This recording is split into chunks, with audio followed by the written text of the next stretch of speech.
Isang mainit na pagbati sa lahat ng ating mga kababayan. Napaka-importanting pagtatalakay ang gagawin po natin ngayon.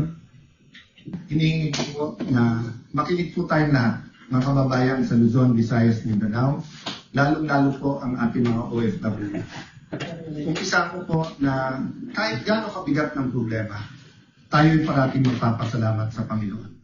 God is sovereign, He is in control.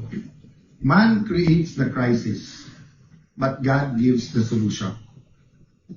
The last few weeks, there was a man-made crisis by the minority in cooperation with some people in the administration, by them trying to undermine the leadership of the Senate at pinapalabas ng magulo ang Senado. Pero mas mabigat po ang usapin natin ngayon. Bakit po? Dahil may tanong po tayo. Una, has Philippine democracy died again? Pangalawang tanong, binasura po ba ang Philippine Constitution? Bakit po ito tinatanong? Simple po, ang nakalagay sa Konstitusyon ng Pilipinas, pwedeng mag-conduct ng business ang Senado by a majority of all its members. Ang majority po ng 24 ay 13 po. 13 po ang numero. Yung sinasabi po nilang kaso, yung po ay ibang-iba. Nag-adjourn po kami nung nag-walk out sila. So that means they have to call the roll at kailangan 13. Yung binabanggit nilang kaso po, inahamon ko lahat ng abogado. It is not applicable. Kasi doon po, tuloy-tuloy yung sesyon. Tinigil, tapos sinabing may continuing forum po sila. Tayo po, malinaw na malinaw sa records, ay nag-adjourn last Tuesday at sinabi na tayo ay muling magre-resume ng alas 5 nung Lunes. So, what is the point of going through this? The question we have to ask ourselves is that, is the Constitution but a piece of paper to this administration? Has the judiciary ceased to function? Wala na bang Senado? Yun na po ba ang pananaw ng ating administrasyon? Ang tingin ba po ng 12 senador ay basta't kakampi mo ang Malacanang ay wala ng batas? Kung titingnan niyo po ang Rule 1 and 2 ng Senado, na ayon to sa Philippine Constitution, para i-elect ang Senate President at ang Senate President pro tem o pro tempore, ay kailangan po 13. So, paano po nila alisin si Senator Loren Legarda kung 12 lang po sila? At mapapakita po sa inyo na gusto nilang i-control ang premises ng Senado at gusto po nilang hindi mag-hearing ang Blue Ribbon Committee bukas sapagkat ay binasa po nilang rule para magkaroon po ng acting Senate President. Kailan po ba pwede magkaroon ng acting Senate President? Babasahin ko po sa inyong rule. Sabi po, in cases specified in subparagraph C of Section 4 of the rule, the President pro tem shall serve as acting President until the Senate shall have elected a new President.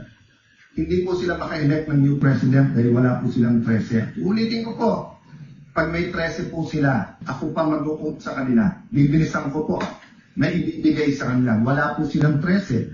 So ano yung rule po?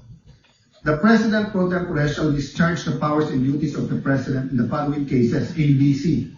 But she or he shall only become acting President in the case of subsection C, which says, in the event of resignation, hindi po tayo nag-resign. Removal, hindi po nila ako naalis. Death, buhay pa naman po siguro ako, hindi po AI ito.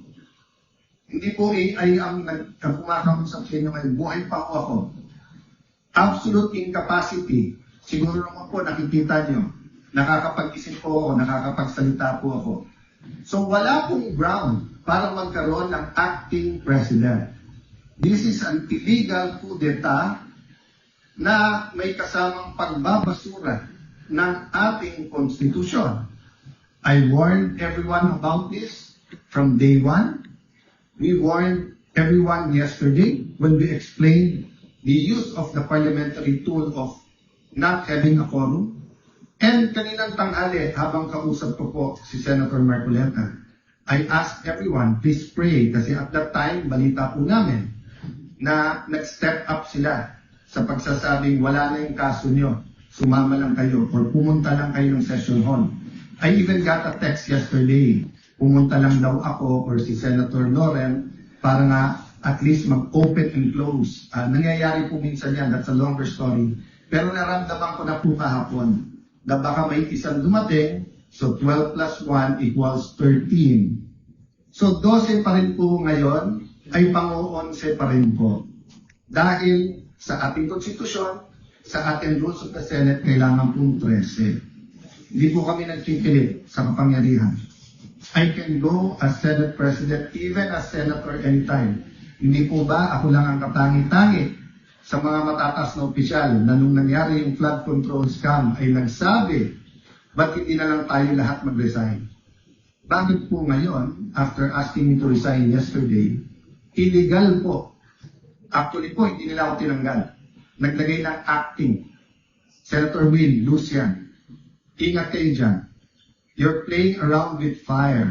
This is not just about the Senate. This is about the Philippine Constitution. Mga kababayan, sabi nila, ginawa nila to kasi naipit ang trabaho. Wala naman po silang ginawa ngayon. Kung hindi baguhin ang mga committee para walang dulibon committee hearing bukas. Para hindi maimbitahan ang 18 Marines. Pinalitan nila ang presiding officer. Bakit po? Nagpakita po ba ako ng kahit anong partiality sa conduct or pag-usog ng impeachment court? Alam niyo po, madidelay po ang impeachment sapagkat pag pinalitan ang rules ay kailangan pa ho na magkaroon ng publication. So pati po ang ating mga arrangement ngayon magbabago. Bukod pa ho doon, pwede mag-motion for reconsideration kung illegal. Ang problema, illegal po ang sesyon kanina. So this is their answer to the crisis they made. From May 11 till now, crisis after crisis, pinapasok yung NBI noong May 11, binaboy din tayo noong May 13, pagkatapos issue after an issue, at ngayon naman po, instead of a simple adjournment sine die, kung saan meron tayong isang buwan na magtrabaho mga committee, pagkatapos uumpisa na natin ang impeachment, they're going to bring the Senate and the country into a political crisis. Ako'y nakikiusap sa lahat. Correct your mistakes. Wala namang problema because I issued an advisory kanina na nakasinergiya tayo. The country is already in an economic crisis. Hindi lang nararamdaman to ng mga upper class. The world is in crisis because of what's happening in Israel, Iran, US, in what's happening with that conflict. Marami pong naghihirap na, mas maraming maghihirap pa. We need the impeachment to be fair and impartial. We need to investigate the flood control scam in a very impartial way that will be satisfactory to all our people. And we need a functioning Senate, an independent Senate. Huwag niyo po kaming alalahanin mga kababayan, okay po ako. They can try to remove me, they can kill me, but they will not kill the idea of a democratic Philippines led not by men, but by laws, led by the Philippine Constitution. Kung sabi niyo po at natatawa yung iba that the Senate is under attack, 2023 pa lang ho, yung PI, gusto kong amendahan yung Constitution. After magsalita si Senator Aimee, wala daw katotohanan yun.